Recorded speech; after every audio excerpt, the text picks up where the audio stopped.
আমার ছাদ বাগানে আজ এক অসাধারণ দৃশ্য।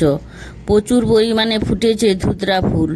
এই ফুল শুধু সুন্দরই নয়, এর রয়েছে বিশেষ গুরুত্ব। হিন্দু ধর্মে ধুতরা ফুলকে মহাদেব অর্থাৎ ভগবান শিবের খুবই প্রিয় বলে মনে করা হয়। ধুতরা গাছ খুব সহজে বড় হয়, কম যত্নে বেড়ে ওঠে আর গরম আবহাওয়ায় ভালো ফুল দেয়। তবে মনে রাখতে হবে, এই গাছের সব অংশই বিষাক্ত, তাই যত্ন নেওয়ার সময় সাবধান থাকতে হবে।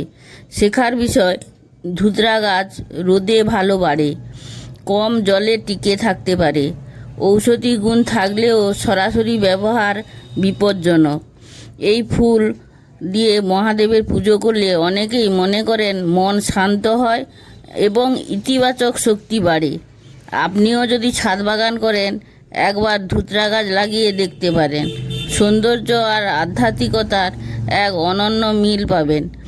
ভিডিওটি ভালো লাগলে লাইক, কমেন্ট, শেয়ার এবং সাবস্ক্রাইব করতে ভুলবেন না।